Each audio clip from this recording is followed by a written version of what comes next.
Hey guys, it's Grim here, and today we'll be discussing who will win between Spider-Man 616 and Invincible from the comics. So if you're not used to these types of videos, what we do is we look at their feats and abilities to see who will win in an overall fight.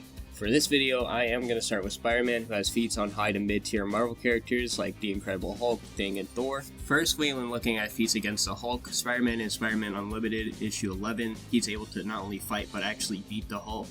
Then during Incredible Hulk issue 349, Spider-Man is able to fight Grey Hulk and even take a punch from him. This is the same Grey Hulk who can destroy a meteor twice the size of Earth, which was scaled to 86.9 yototons of TNT, or large planetary levels of AP. Other times Spider-Man has staggered or harmed Hulk-like characters such as Red Hulk, Infernal Hulk, and She-Hulk. We can also see Spider-Man fight high-tier Marvel characters like Eric Max and Thor in Thor 448. During the fight, Eric Max and Thor would even state that he's much stronger than Spider-Man, but he's still getting harmed by him to the point if he doesn't take a drastic action, he would end up sucking the floor. Also, when looking at statements for Spider-Man, we can see in a data book he is stated to be able to get the Hulk, Thing, and Thor runs for their money, despite not being as strong as them, meaning he has low relativity to them. Some may be asking how is he capable of handling planetary level threats when he gets harmed by low tiers of Marvel. The in-universe explanation for this is that Spider-Man subconsciously holds back, as stated in the Amazing Spider-Man issue 16, and Superior Spider-Man states that Peter Parker has been holding back for years. And as best said by Captain Forrest, who is another comic book scaler, in certain situations Spider-Man has been shown to hold back to the point he'll literally forfeit a battle. He says that Spider-Man is really like Superman when it comes to knowing when to hold back or one-shot somebody with his spider strength.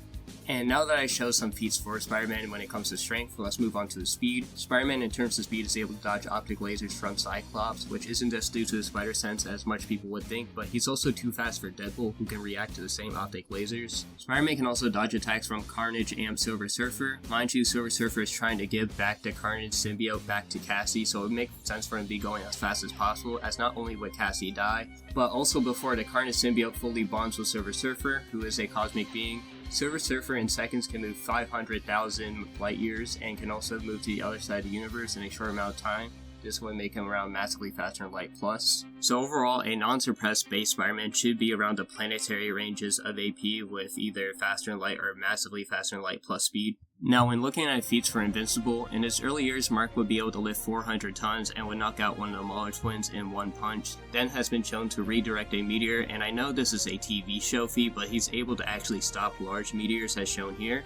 Then also in Marvel Team Up issue 14, he would throw Dr. Octopus so hard that Spider-Man was worried about Dr. Otto Octavius.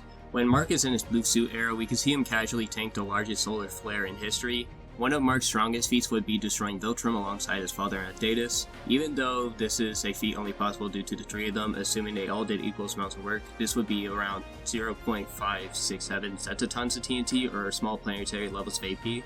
Now this feat could be higher as they were a bit weaker when performing this feat. Also the core of Viltrum was actually unstable, so you could also downgrade this feat. But I think small planetary is fine. If you want to, you can say maybe it's a bit higher.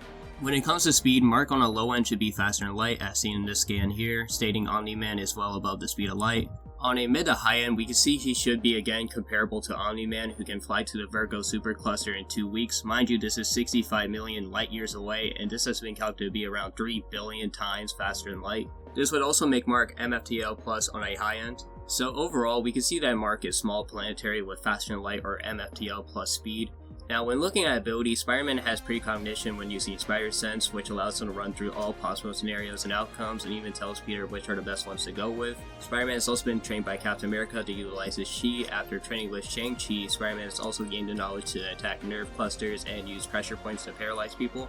Also, Spider-Man can constantly move fast enough to create several after images of himself, and with his webs he can create things like shields which are resistant to fire and ice. Spider-Man is also shown to be able to get stronger depending on his willpower, as sometimes he'll be knocked down, but then he'll be able to get up or lift things that were too heavy for him as he gains the willpower to do so.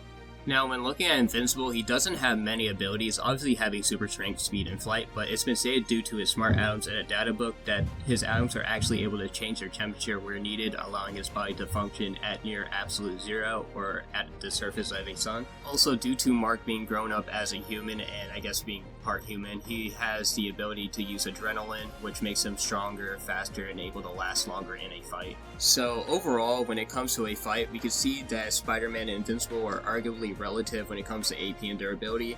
I think Spider-Man actually has a slight edge when it comes to endurance due to his willpower ability. Spider-Man has also shown feats of endurance, being able to keep fighting after getting shot in the head by what looks like a sniper rifle. This point is still actually very close, as Invincible is able to keep fighting after receiving a hole in his stomach during his fight with Conquest. This is due to his adrenaline, as I talked about earlier, which allows him to last longer and makes him stronger and faster.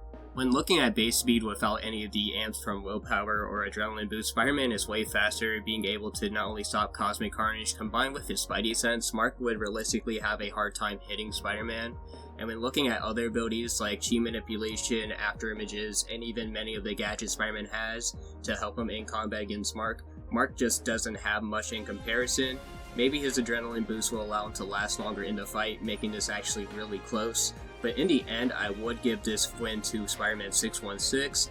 Now, I'll understand why people think Invincible would actually win, as this is still a very close battle, but in the end, I think Spider-Man has the ability, speed, and if we even argue that Invincible was stronger, we can see that Spider-Man still has Spidey senses to help him out, and has charmed people who are stronger than him, as seen in the Eric Madsen Thor feat. So that'll be the end of this video. If you have a different opinion, leave your comment down below. I'll be sure to read them, and maybe make a reflection video at some point if there's some good points brought up for Mark, or even more points for Spider-Man.